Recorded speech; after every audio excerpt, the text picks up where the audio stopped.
Good evening, everyone. I'm Mike Knetter. Welcome to the UW Now Livestream series, where we bring you experts from the UW community talking about timely and important topics. Everyone's noticed what the Bureau of Labor Statistics recently confirmed. Inflation is alive and well in America, up 6.2% year on year in the month of October. The Federal Reserve and others have long claimed that this surge was a predictable consequence of supply chains disrupted in the pandemic and other labor supply issues, and thus will be temporary. Others wonder how much the Fed itself might be to blame for fueling these conditions. The Fed's balance sheet today stands at about $9 trillion, nearly 10 times the size it was before the Great Recession. So easy money could be fueling an artificial boom of sorts in asset and now goods prices. Tonight, we'll explore these issues with two experts from the UW community. Brad Tank is the Chief Investment Officer and Managing Director of Neuberger Berman, and Noah Williams is the Kurt and Sue Culver Professor of Economics and the Director of the Center for Research on the Wisconsin Economy, also known as CROW. Gentlemen, great to have you back. You've both been on talking about monetary policy and the pandemic and related, and it's good to bring you back and get an update because we've had a lot of important developments lately. Yeah, happy to be back. Great to be here, Mike. Good to see you, Noah. Kicking us off tonight with a high-level look at the data driving today's inflation is Professor Noah Williams. As noted, he's the Kurt and Sue Culver Professor of Economics at UW-Madison and is the founding director of CROW. His research focuses on macroeconomics, particularly monetary policy, social insurance programs, and financial markets. He's co-authored papers with Nobel Prize recipients Lars Peter Hansen and Thomas Sargent. He's a consultant to the Federal Reserve Bank of Chicago and is a member of the Economic Advisors Roundtable. His research on state economies, which underlies the work of CROW, has been supported by a grant from the National Science Foundation. Noah, thanks for coming back, and I really appreciate how you pull together all the data you do to share with our viewers. Take it away. All right, thank you. Happy to join you and the rest of the audience. So what I'm going to talk about today, the title of the session was Inflation Trends and Predictions. I'll only get to predictions at the very end. I'm going to talk more broadly about some of the factors driving inflation, and in particular, some of the arguments which have been put forth for why we're seeing a spike in inflation like we haven't seen in a couple of decades, and how some of that may be traced back to both fiscal and monetary policy. Next slide. So first off, as Mike mentioned in the outset, policy makers throughout most of the spring into the summer talked about inflation as being transitory. In his testimony today before Congress, Fed Chair Jerome Powell said it was time to retire that word because inflation no longer seems so transitory. And so what's shown here in this picture are various measures of inflation. Of course, there's different ways, different concepts, different ways to measure inflation, which is the overall increase in the price level. What's shown there, top to bottom, focusing over on the right side, are the producer price index, which we can think of that as kind of a measure of the underlying costs that businesses face. And that's up 8.6% year over year. The CPI, which was the figure that Mike quoted at the outset, is up 6.2%. The different measure, which is more preferred by the Fed, the personal consumption expenditures index, up 5%. If you strip out food and energy, that's up 4.1%. All different levels, but you can see, particularly, over the course of the past 18 months, they followed similar trajectories. With the producer price index maybe being a standout there because costs increased first and have increased more than the prices that consumers are facing. But overall, we've seen a spike, a run up in inflation, which we haven't seen in a couple of decades. And instead of, earlier in the fall, it looked like maybe things were tapering off, but then in the most recent releases, the latest CPI print saw actually an increase in the inflation rate. So it seems like inflation is here to stay, at least for a while. Next slide. I'm going to talk a little bit about what's driving this increase in inflation. As may be clear, I'm going to focus more on the latter ones. First, though, there's been a lot of discussion recently about, which is maybe more of a political argument, that some of inflation is just due to firms, trying to take advantage of their consumers, price gouging, greed, or profits. The drawback there is, why is greed different now relative to earlier or other times? There's been a lot of discussion, and there's more to this point, that there's specific factors driving price increases. So all the discussion of supply chain, focus on particular goods, we have seen very rapid increases in prices, all goes into this setting. What I'm going to focus more on, and it was actually, we had a discussion in this live stream earlier in the summer where I went through some of these factors to think more about, if we want to think about overall inflation, we want to think more on a macro level, not just prices of individual goods, but overall prices going up. So at the base level, inflation is caused by too many dollars chasing too few goods. What we've seen in the U.S. is, following the pandemic, we had expansionary monetary policy. The Fed cut interest rates to zero. They remain near zero. They've engaged in large-scale asset purchases, which have continued, although they are now going to be tapered. At the same time, we had expansionary fiscal policy. So we had, multiple rounds of payments to households, the rebate or stimulus checks. We've had increased other forms of government transfers. We've had the child tax credits. We've had direct government purchases. All of that is on the expansionary side. So both fiscal policymakers, Congress, and monetary policy makers, the Fed, have pumped more money into the economy. At the same time, we have had these supply constraints. So we've had aggregate supply shocks, right? So the supply chain issues are real and are not just a factor of specific goods, but as during the pandemic, we've seen a shift in consumption from services to goods, right? So there's less demand for travel, going out to restaurants, going out to movies, entertainment, etc. More of a focus on purchases of physical goods. So that stressed the supply chain. But ultimately, again, a lot of that's really driven by the demand side. There's people out there wanting to buy these goods. And so that's caused the increase in the relative price of goods.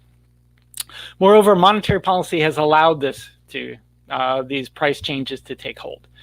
So monetary policy has chosen to focus on employment over inflation in allowing inflation to take off.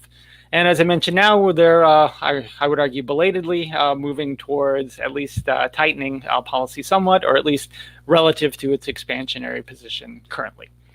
Next slide. Just briefly, because this is a discussion which comes up, this is just one example. There's others which could be multiplied. Why are prices going up? Well, because businesses are looking to maximize profits. Greedy corporations charging more. The Biden administration in the last couple of weeks also, following an increase in gas prices, announced an investigation into price gouging in energy markets. Undoubtedly, there's some of that goes on, but why is that more of a factor now than it was, a year or 2 years ago? Greed is a constant source or a constant scourge of humanity. Thinking about time-varying greed is a little bit harder to square. So again, that's more of a political response to inflation than really trying to get at the root causes. Next slide. As I mentioned, certainly much more backing is the supply chain factors. So what's shown here are various different goods or categories of goods which have surged in prices at different times.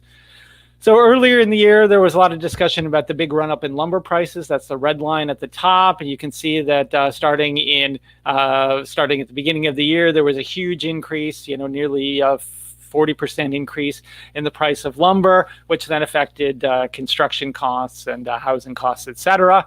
That's abated recently. Lumber has fallen substantially off its peak.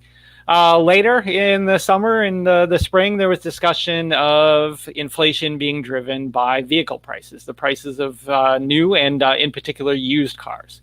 So you can see there the price of used cars, which is the blue, spiked really, again, starting in the spring of this year, although that's abated recently. So certainly supply chain factors matter for each of these individual goods. The chip shortage, which we've heard a lot about in the auto industry, has limited the availability of new goods, which has put pressure on the price of used cars. But these individual prices sort of go through cycles, right? So it takes a while for the supply chain to catch up, but then ultimately for this particular category of good, it does, right? We've seen lumber prices come down. We've seen car prices, if not come down, at least stabilize. More recently, we've seen a ramp up in gas prices, which is the bottom line there. You can see actually gas prices fell substantially early in the pandemic with the collapse in travel. But then with both the resumption in car driving and the supply chain OPEC decisions, we've seen an increase in gas prices recently, although again, that's tapered off somewhat. So for each of these individual goods, the supply chain certainly matters, and it certainly matters a lot. But when we're thinking about inflation, next slide, we want to think about not individual prices or relative prices of individual categories of goods, but we want to think about the overall price level. All right, so we've seen surges in individual prices, but we've also then seen later reversals or stabilizations in those. To really think about overall inflation, we want to think about what's making the aggregate price level increase. And in particular, I mean, again, this confusion is understandable. It's hard for producers or even consumers sometimes to distinguish between a relative price change or an overall price change. If all you're seeing are a subset of individual goods, all you know is that the price of your product is going up. And therefore, you may not know whether that's an aggregate movement or a relative price movement. But the important thing to notice here is that policy matters for thinking about aggregates. If we had a central bank, if we had a Fed that was credibly committed to price stability, say keeping prices, aggregate price level fixed, if the relative price of some goods goes up, we're going to get, those are going to be matched by a decrease in the price of others. Right, so we had a surge in goods prices. Well, then we should see perhaps a reduction in service prices with a reduction in the demand for services. Of course, there's complications in that simple story. Policy is not perfect. Policy does not deliver fully or credibly on exact price stability. Moreover, particularly when it comes to services, there are factors which inhibit some of these prices from adjusting. So what in the macro literature we call nominal rigidities or sticky prices. Right? So particularly with services where labor is a large part of the costs, labor prices, with long-term contracting may be fixed for an extended period of time, may be difficult to cut people's, nominal wages.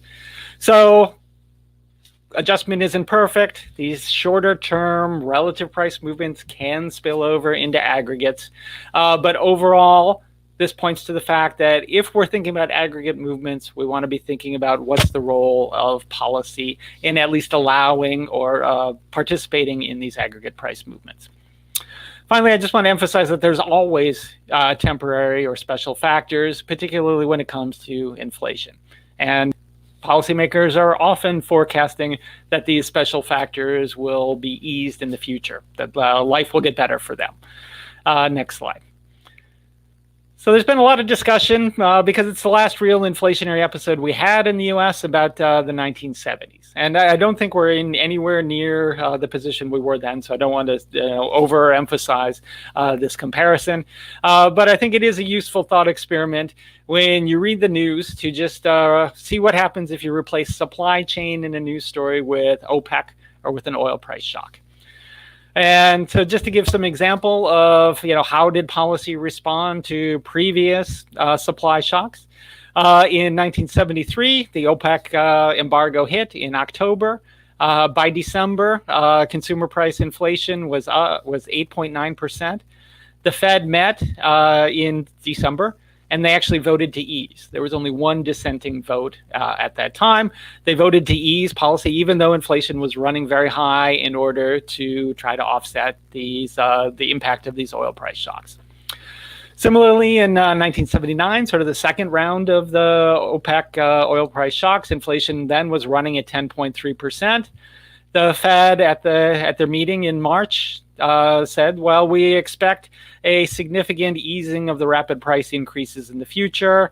The recent price increases were due to temporary factors. Again, if you read the Fed notes, the FOMC minutes, this is often the case when it comes to a spike in inflation. Sometimes it truly is temporary, but it's not always temporary, and people can always point to temporary factors. At this meeting in March, well, in the following 12 months, inflation went up by another 4.5%, and output fell. So there's always the temptation to argue that these are special factors, temporary factors, which are causing this inflationary movement, and that these factors will be easing going forward. Next slide. But what's important really is not as much the factors, but how does policy respond to them? So this was just a quote from the minutes of that 1973 meeting where there was a single dissenter. It was the president of the New York Fed. I just want to read the last sentence there, which I think is kind of bears on the current, again, replace oil with supply chain here. He believed that while there was not much that monetary policy could do to relieve the economic problems resulting from the oil shortage, premature easing of policy could exacerbate the problems of inflation. So again, it's not necessarily what are the shocks, but how is policy responding to the shocks? Next slide. And just want to, again, the Fed faces a difficult problem, right? The Fed is charged with maximizing employment and maintaining price stability. So it's this dual mandate between employment and inflation. And at different times, they've struggled with this balance. And again, to get some perspective as to what was the background of the Fed coming into this COVID crisis and recession, helps to think back to what were Fed policymakers saying in response to the last recession. And there's a quote by Charles Evans, who's the president of the Chicago Fed then, as he is now, who in 2011 said, suppose we were faced with a different economic environment. Imagine inflation was running at 5% instead of our objective of 2%. Is there any doubt we'd be reacting very strongly to this high inflation? No, there isn't any doubt. Well, I think we've seen now that in fact there is doubt because again, it's a different situation, or at least they've argued that it's a different situation. Next slide. And to emphasize the fact that it is different and policy has actually reacted differently now than in the 1970s. Fed Chair Powell just testified today before Congress, and he, I would argue again belatedly, but has acknowledged a lot of the factors and a lot of the issues that I've just been talking about. All right, so there's a long quote there. I won't go through it all, but just he says that it now appears that factors pushing inflation upward will linger well into next year. So hence the retirement of the transitory language. And there's also been much more of a change in emphasis from the Fed to talking less about the supply issues and labor market issues to discussing more directly the problems of inflation. We understand high inflation imposes significant burdens. We're committed to meet our price stability goal. Again, very recently, in the last week, we've had the emergence of the Omicron variant. He acknowledges, Chair Powell acknowledges downside risk to employment and economic activity. But I think differently from the earlier variants and earlier COVID recession, pointedly emphasizes increased uncertainty for inflation. So really focusing on, again, the supply side factors here, which would potentially, the Omicron variant and a resumption or increased spread of coronavirus could really cause more problems for inflation. Next slide. So it seems like, at least based on that discussion, that the Fed is committed to continue its tapering and perhaps even move up the timetable on that. Finally, this is just kind of a side point, but there's a lot of discussion about the causes of inflation or the consequences of inflation. Why do we care about inflation? Inflation matters a lot for people who are on fixed incomes, people who hold a lot of cash. But if you look in the aggregate, and this is from a paper by Dobke and Schneider, in the aggregate, people with a lot of cash, they suffer a lot. But in the aggregate, their cash holdings are small. So if you want to think about aggregate impact of inflation, the main losers of inflation are the rich, old households, who are the major bondholders in the economy. The main winners are young, middle-class households with a fixed rate mortgage debt. Right? So inflation punishes savers, helps borrowers. In addition, inflation is actually because a lot of our debt is held internationally, inflation is actually a wealth transfer from foreigners to domestic households. So again, the Fed doesn't really emphasize this, but it is actually unexpected inflation can actually be a boon for the government and for the domestic economy at the expense of global investors. Next slide. So when I had discussed inflation earlier in the summer, I think it was back in August, we discussed this. At that point, there really hadn't been that much movement in inflation expectations. So to the extent that inflation is going to be long-lasting, it is longer-lasting if it gets fed into inflation expectations, since that influences then what households will demand for wages going forward, affects firms' future purchasing decisions, and so on. We've seen a significant movement up in inflation expectations, both on the consumer side, which is the University of Michigan survey there. Now, over the next year, expecting inflation at 4.8%.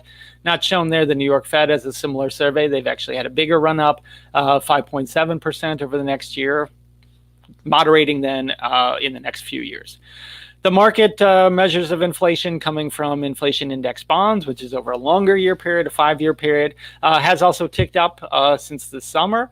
So we're now looking at a 5-year break-even inflation rate of roughly 3%, up from about 2.5% over the summer, and from roughly 2% for most of the previous decade.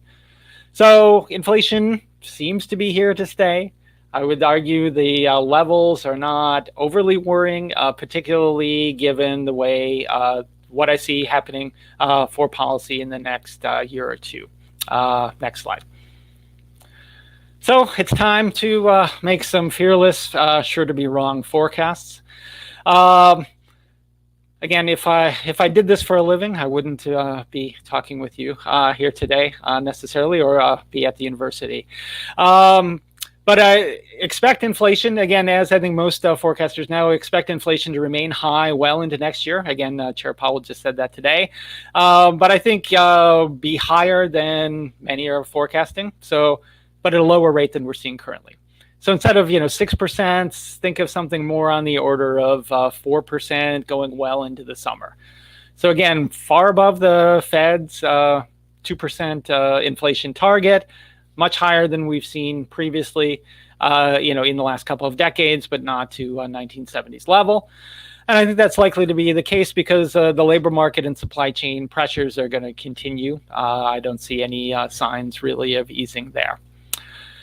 On the other hand, the fiscal policy pressures, I think, are likely to abate. The Build Back Better bill, the fate is uncertain. It's now in the Senate.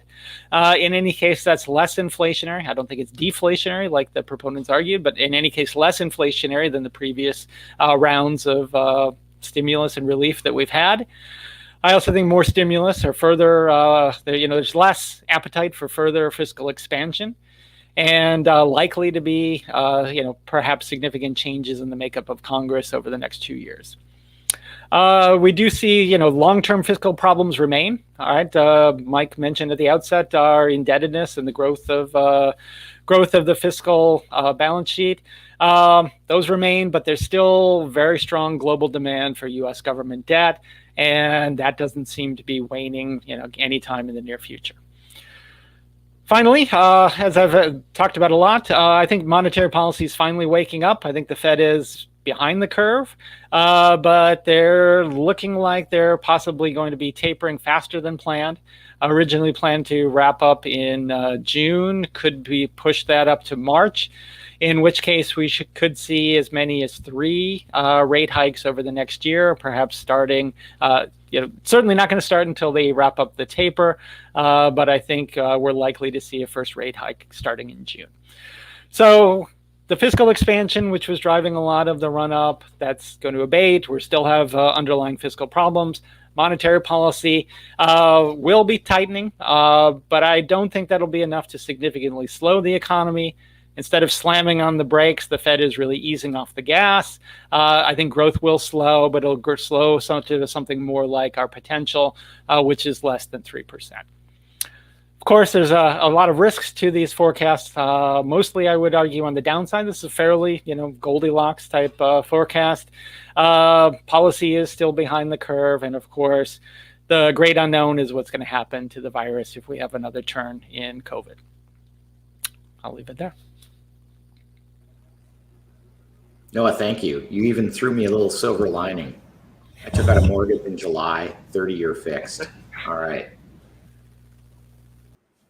Next up tonight, we have Brad Tank. Brad's been with us several times as well. He's an expert on macroeconomics and monetary policy, and he's the best Fed watcher that I know. He brings 38 years of industry experience in a variety of executive leadership positions, but mostly focused on analyzing bond markets, fixed income, and the Fed is, of course, at the center of all that. He currently serves as Chief Investment Officer and Managing Director of Neuberger Berman, an asset management firm with about $450 billion in client assets across multiple platforms. He's a member of the firm's operating, investment risk, and asset allocation committees, and the investment strategy committee for the fixed income multi-sector group.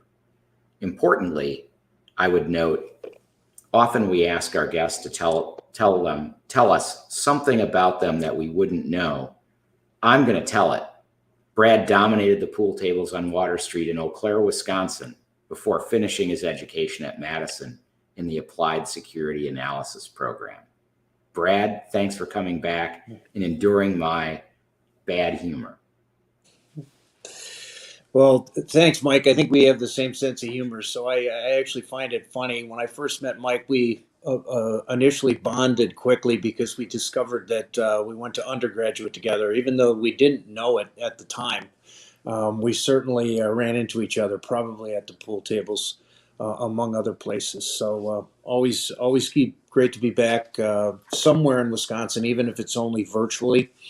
I'm going to pick up where Professor Williams left off and talk a bit about inflation, but more from a longer term perspective. Noah talked about supply shocks and the supply shocks that we're currently grappling with and the impact that they're having on prices, not only in the US, but really around the world. This is a global phenomenon. It's being experienced just about everywhere other than Japan.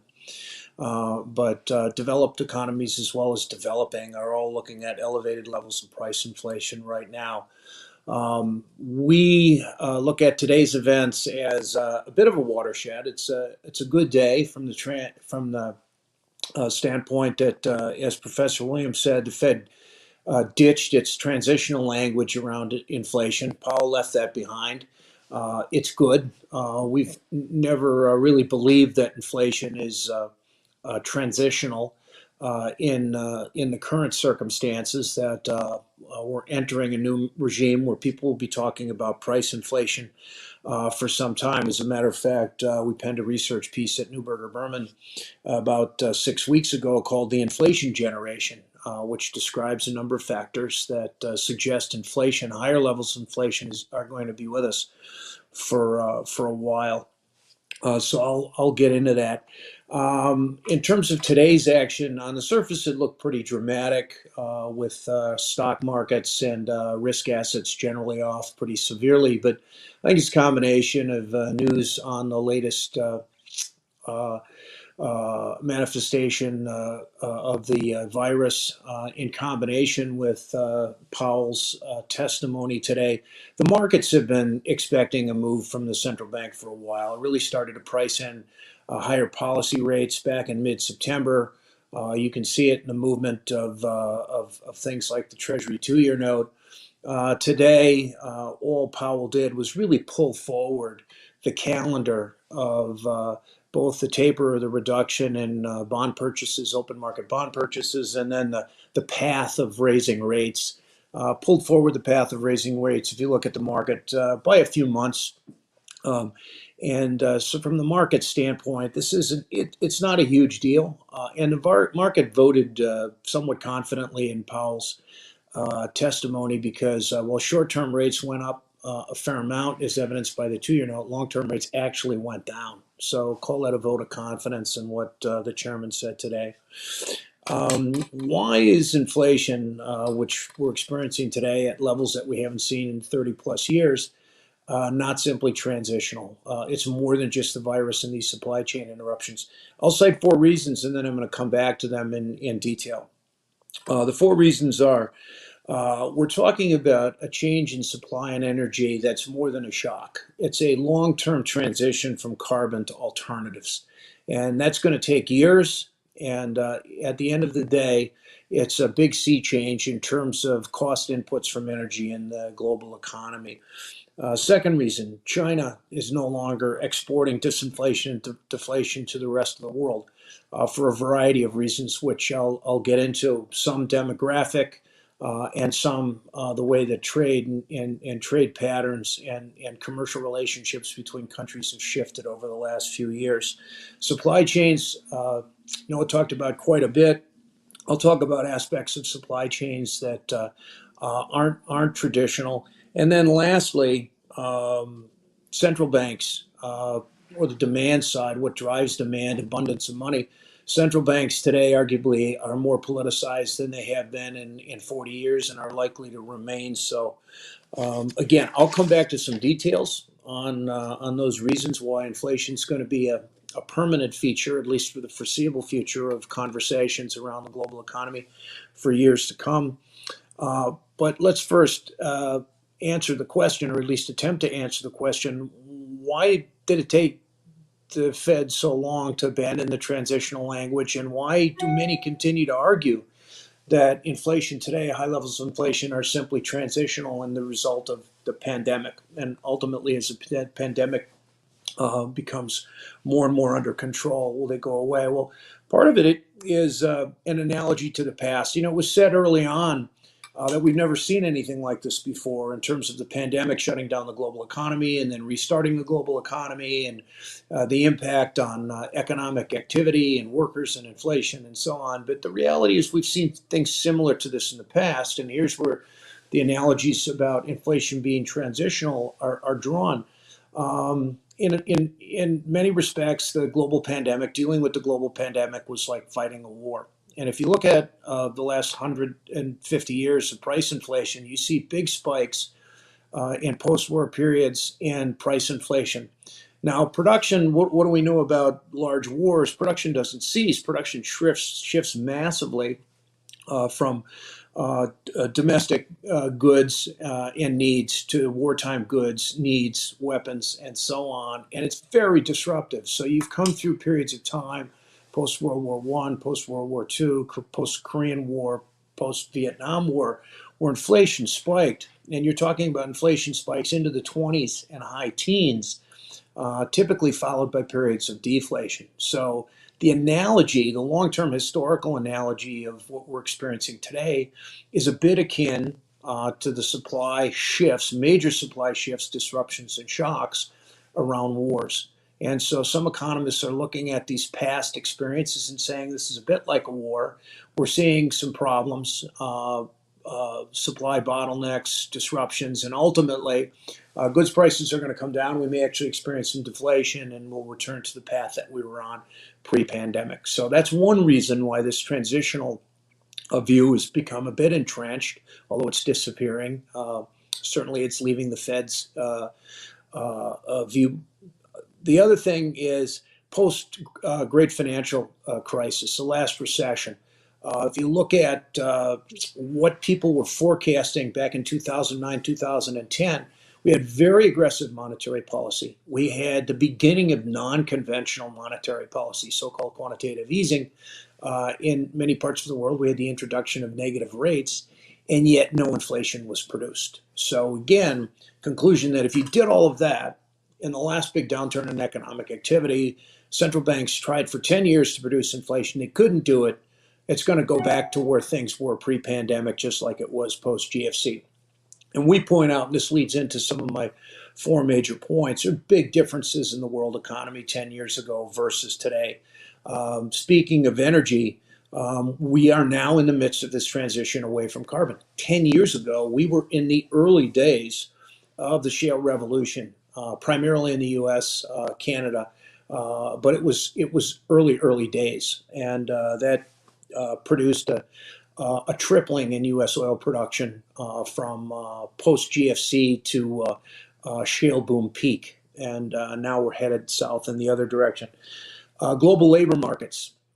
10 years prior to the GFC, the global labor force in Asia alone expanded by 1 billion workers, and that's over. I'll get into that in a little bit more detail, but you had a massive expansion in the global labor force. Real estate, particularly in the US, but other parts of the world, you had a massive real estate bust, which was the key ingredient to the GFC, and it kept rents in check for years. That's not the case today. It's a big difference. Back then, you also were in the middle days of supply chain optimization, global supply chain optimization. You were in the midst of a massive expansion in global trade. And today, we've got the opposite. We've got reshoring. We've got an emphasis on supply chain integrity or dependability over, in many cases, lowest cost. And that's a big change. Professor Williams mentioned the potential contribution from fiscal policy. Again, post GFC, you had a bit of a stalemate in the US where there was effectively a flat level of deficit spending that dominated the post GFC period, at least until the previous administration came along. And then tech was a big factor.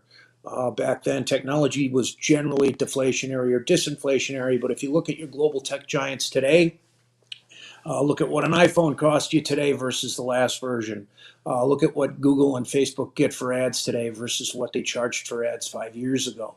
So technology, not necessarily the universal force for deflation, disinflation that we had in place 10 years ago.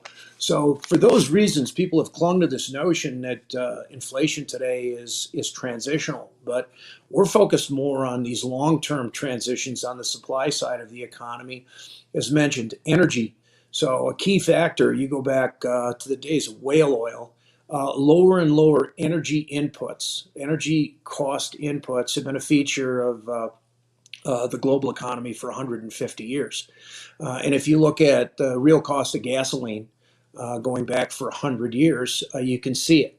And we are going through a transition now away from carbon that unless there's a major technology breakthrough in alternatives, whether it's known and utilized alternatives today like wind and solar or other things that have promise like wave and hydrogen power, or battery storage, unless you see a major technological breakthrough, this transition, and you're seeing it in places like California, Germany, much of Europe, this transition to less carbon interrupts what's been a 100+ year trend in lower energy costs. And it's a question of how long it takes and how much energy prices are driven up collectively. But clearly, this transition is not going to be cheap or costless with respect to the cost of energy inputs. If you look at where we've come from, for example, I mentioned the shale boom post GFC. U.S. oil production went from 5.5 million barrels per day in 2009 to a peak of 13 million, and today we're at 11 million. We've come off, and to some extent, you can argue that even with energy prices up a lot post-pandemic, they've come off recently, but they were up a lot. Investment is not likely to take place at the pace that we've seen over the last 10 years. And this is what the markets tell us. The markets are telling us, based on what energy companies, traditional energy companies, have done pre-pandemic, the energy complex in the U.S., drillers, service companies, and producers, on average, stock prices down 10% since where they were in late 19. Alternative energy in the United States, their stock price is up 75% since late 19. So capital's going to follow returns, and the returns have been in alternatives. Now, alternatives deliver energy at a higher cost, but that's where the money's going to go. And that suggests that this energy transition, it's not only well underway, it will remain underway.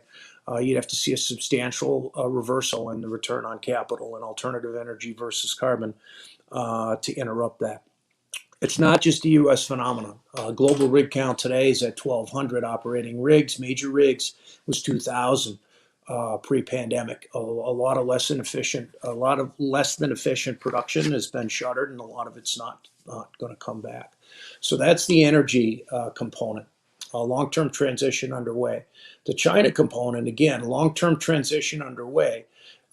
10 years ago, China was still trying to figure out how to depopulate the country and urbanize. That's over. China's arguably hit peak urbanization. The population growth is stalling. It's aging rapidly, and the workforce is beginning to shrink.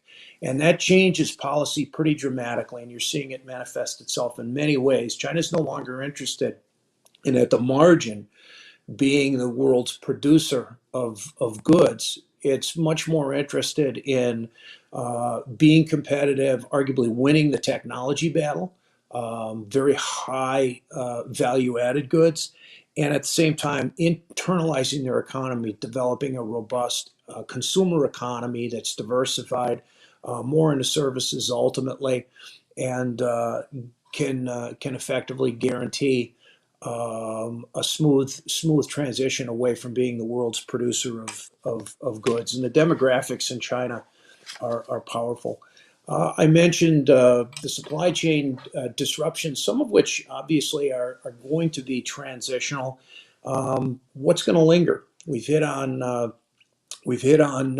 China a bit, but if you look at an element to what's been driving the auto markets, used car prices, a shortage of new cars, as Professor Williams hit on, it's chips. There's a huge global chip shortage, and it's showing up in all kinds of products, from things like refrigerators. Certain new refrigerators are back ordered 6 months. Cars, there are certain cars out there that you want to order it, it's 12 months out. And at the heart of many of these shortages are chips. So what's happened in the chip market, something that doesn't get a lot of attention. The terms of trade on chips changed back in 2017 with China, when the last administration effectively made the decision that there's certain proprietary technologies that no longer will export to China. So China has now become the largest importer of chips in the world by a large factor. It has doubled its dollar value of chip imports in the last 10 years, and it's rapidly trying to catch up by investing in technology and fab plants with places like the United States and Taiwan. And that's going to take time. But in the meantime, the whole global supply chain for chips has been completely reordered, and we will not go back to the way things were pre-2017. We talked a little bit about reshoring and supply chain integrity, something most companies, we sit on endless earnings calls every quarter, and companies are still talking about it. It was a big problem back in 2020. It remains an area of emphasis for many companies to make sure that they've got redundancy and supply chain integrity. They don't want to get caught as they were back in spring of 2020. And then, as Professor Williams also mentioned, some of these labor market shifts, some may be transitional, some may be more permanent, but the fact of the matter is, if you look at the relationship between job openings in the U.S. economy and total people able and willing to work throughout the better part of the last 20 years, there were more workers than job openings. That changed not in the pandemic. That changed in 2018. It's got a lot to do with the shifting nature of jobs and skills. It has a lot to do with demographics. But the fact of the matter is that crossover point occurred in 2018. It became acute 6 months ago. It's easing a bit, but we've been in a period now for 3 years where the number of job openings has exceeded the number of people available. And what do we know? There's a big skill mismatch, and again, that takes a lot of time to work its way out. The last point, which I won't get into in terrible detail because it's a bit speculative. It's this notion that central banks are more political, become more politicized than ever. I think you see it. There's evidence of it if you look at shifts in the European Central Bank, the desire on policymakers there to incorporate things like sustainability and climate transition into policymaking. I think that's going to enter into the mix, maybe not in terms of monetary policy in the US, but potentially in bank regulation, which is a bit of an extension of monetary policy and affects the supply of loans and capital. Powell is the first Fed chairman in my career that's not an economist. He's been in and out of government jobs for 30 plus years. I'm a big supporter. I'm happy to see that he got his job. But if people were surprised that he changed his tune a little bit today, a week ago he didn't have the job, and he was still in the interview mode. And so he doesn't have to fear some senator ripping his head off today and costing him a shot at 4 more years. He's got a shot, he's in the job, and now he's going to do it. But the point is, he's pretty tuned in to the politics of running a central bank. He'll be sensitive to a lot of these social issues. You certainly see it in our Treasury Secretary, former Chairman Yellen, very sensitive to social issues. And it's evident in central banks throughout much of the world. And that's a different backdrop than we've had for the better part of the last 40 years. I started in this business when Paul Volcker was in the job, and he didn't care about politics. He cared about one thing, which was killing inflation, and he did it. But I don't think he could come back today and get the job. It's a very different environment. So I'll end with that. I will make a bit of a forecast as well. I'm very comfortable. I had the virtue of looking at Professor Williams' deck ahead of time, and he winds up in a place where very much we wind up. It's going to be a slow and irregular path toward lower inflation as we get into 2022. I think the best case is by the end of 2022, we could see core PCE in the high twos. And that's a big deal. We haven't seen that for a long, long time. And so it doesn't sound that radical, but it really is. It's a different environment. And what it means is inflation is going to be part of our conversation for years to come. Thank you, Brad. Very complimentary remarks tonight. Really appreciate both your comments. I've got a couple questions to get us started. So one thing I want to ask about, Noah, you showed the slide with inflationary expectations, and you're a lot younger than Brad and I, but when we learned economics, there's a big deal about wage price spirals and staggered contracts, and a lot of the workforce was unionized. And so when you had inflation that got baked into union contracts that were 3-year contracts, you'd get these wage price spirals. And the labor market's a lot different today. Do you think the relationship between expected inflation and future inflation isn't quite as strong as it used to be just because of those structural changes? And I'd love both your thoughts on that. You know, I kind of feel like the Fed has tried valiantly to tamp down expectations of inflation, and they sort of threw in the towel a bit today. And I do think an important mechanism to keep inflation down is to keep expectations down while still preserving your credibility. Tell me a little bit about your thoughts on that.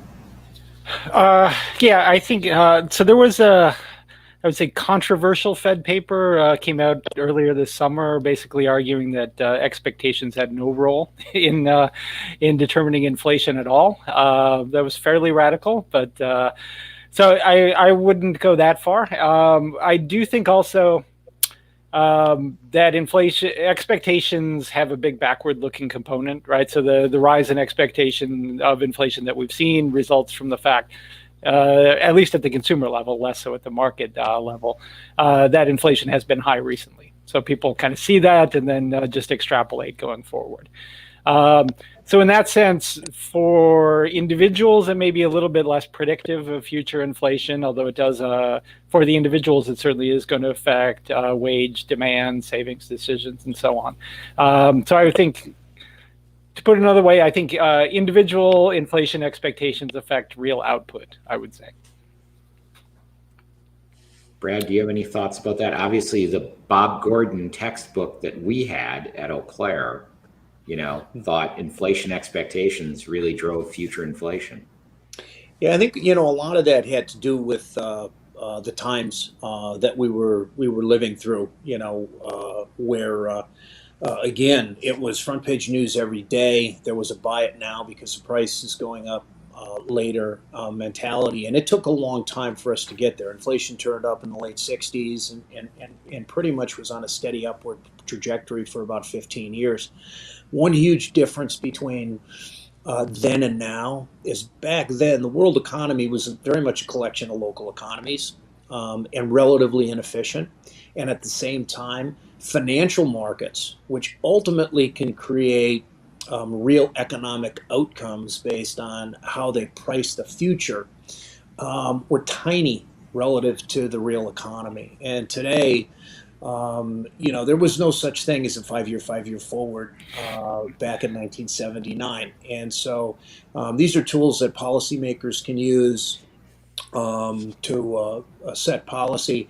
I think expectations, when you look at expectations, as Professor Williams pointed out, the short-term surveys have moved up a bit. The longer-term surveys are still pretty sanguine, and your 5-year break-evens on the inflation protection market are up quite a bit, almost 3%. But the 10-year expectations in the 10 and 30-year inflation market haven't moved up nearly as much, 2.5 and lower. So right now, as I said earlier, the markets have confidence in the central bank, and you see it in the price action today, and you've seen it over the last couple of months. It'll take a lot, I think, to change psychology and to erode that confidence. It's not going to happen overnight. Great. Question from Phil Matthews. He's a big fan of Jerome Powell, apparently. Was it a good call to reappoint Powell? And what grade would you give him since he's taken the helm at the Fed? Brad, why don't you start with that? Yeah, as I said, I'm a fan. I think, look, what happened in March of 2020. I remember when they opened up the fresh playbook. It was on a Sunday afternoon, and we happened to be having an investment portfolio construction call. The early days of work from home. You work 7 days a week and 16-hour days.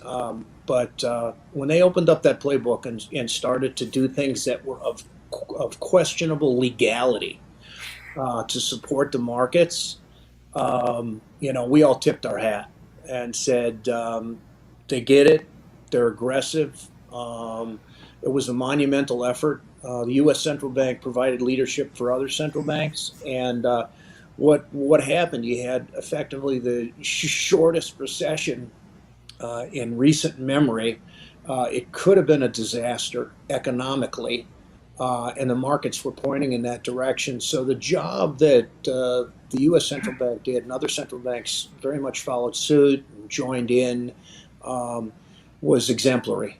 And it was right there, I think, with the job that Bernanke did post GFC.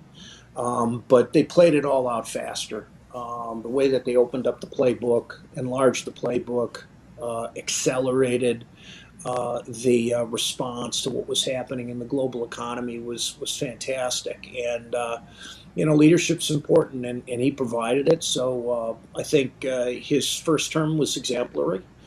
He deserved a reappointment, and he got it. Biden at least gave him a passing grade in the pass-fail test. Noah, you agree?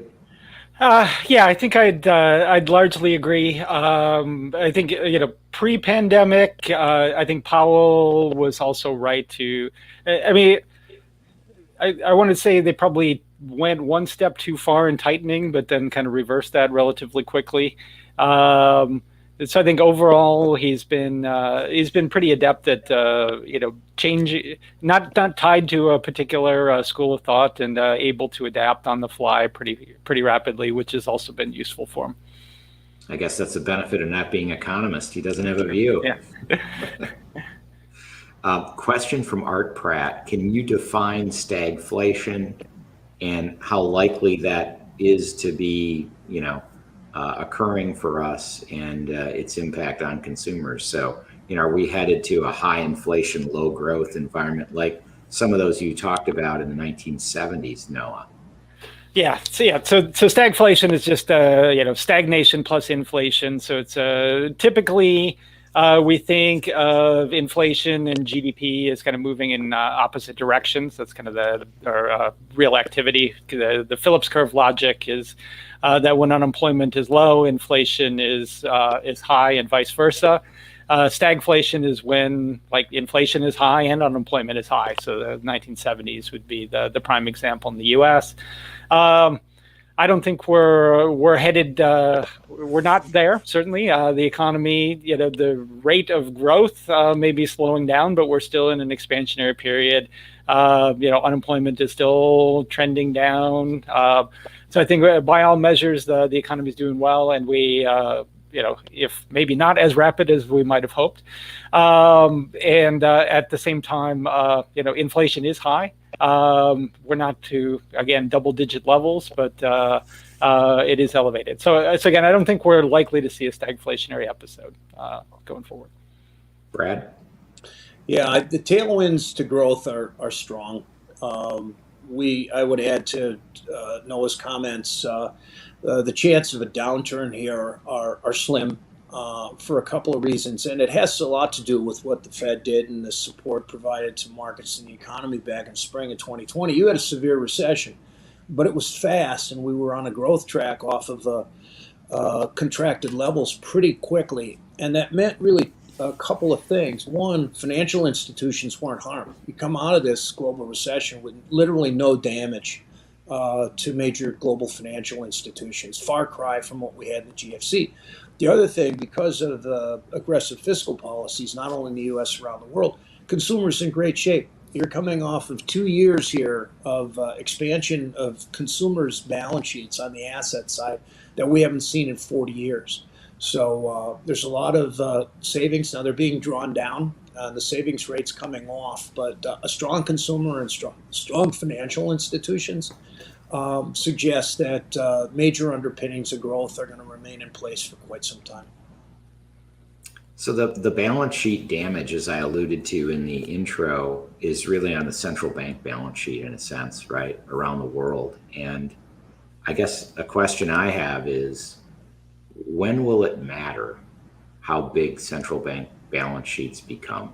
They're up almost tenfold since pre-GFC, and they had been essentially stable. I mean, growing at a small, modest percentage per year. I guess, again, when I studied economics, if you told me that's what happened to the central bank balance sheet, I would say you got hyperinflation like Argentina, and the country ends, and there's a revolution. Obviously, that hasn't happened. What are the limits to that? Noah? Well, I think the other component of that, which you hadn't seen before, is all the excess reserves, right? I mean, banks used to be hitting up against their reserve requirements. Now we've got all these excess reserves they're sitting on, and the Fed paying interest on reserves also. So that's a way to directly manage kind of the impact of that high-powered money, which wasn't there in the past. So I think that's, following the financial crisis, there were all these repeated claims based on the expansion of money that we would see inflation. I think one of the main reasons we didn't is because of the change in the nature of both policy and the banking system with all these excess reserves, and on top of that, the overall demand for global demand for safe assets, U.S. government debt. Have we seen inflation in asset prices, Brad? You see it everywhere. I think I would suggest you see bubbles. You see bubbles in certain sectors, create a little controversy. EVs, crypto, certain aspects of the technology equity market. Excess liquidity has produced a large number of bubbles, and they'll deflate. The question is how quickly or how early. I think one of the key things now that people should prepare for as we go into 2022 is there'll be a lot more days like today, because a big message of today is when central banks start to move, they're not particularly predictable. They're often behind the curve, as Noah described the Fed, and then they have to play catch up, and it's not pretty. And so we had the virtue throughout the latter part of 2020 and most of this year of quiescence on the front of central banks. That's over. They're on the move. Inflation's an issue, and that means volatility in markets is going to be elevated. And some of these areas where you've seen asset bubbles or inflated prices, I think, are ripe for correction. We'll see that manifest itself, I think, throughout all of next year. It's not to say that the broad markets are going to go down huge, because if we can come out of the back end of 2022 with, let's say, inflation, PCE going from 5 to 4 to 3 over 2022, it suggests probably a bit of a re-rating in equity multiples lower, but not massive. And bond markets probably continue to trade off, but again, modestly, not dramatic. I appreciate the reassurance. Last question, if I might, from Neil McCallum. There have been a couple of spending bills, one that's gone through, another one, coming. With these bills pumping more spending into the construction industry and other parts of the economy, do you think there's enough tradespeople to do the work without fueling further inflation? So I think just have the recent fiscal measures added on top of the existing inflationary pressure, in your opinion? I would say undoubtedly. I mean, I think the ARP more so than the infrastructure. So the American Rescue Plan earlier in the year, which had more direct transfers and faster moving spending in that sense. The infrastructure bill, I mean, long term has some disinflationary or productivity improving aspects to it. Investing in infrastructure obviously could help build up our potential growth. But at the same time, given these particularly acute labor market shortages, that could put some more upward pressure on inflation for sure. But again, I think the magnitude and how that's spread out over a decade is less inflationary than some of the earlier rounds of fiscal policy we've had. Brad, you agree? Yeah, it's spreading it out is a big plus, because it's very difficult to absorb this kind of spending quickly. It's a practical problem. I've got a friend that builds bridges here in Chicago, and I asked him about it. He said, I'm not building any more bridges next year. I'll raise my prices, but I'm not building any more bridges. You can't. It takes time. Yeah.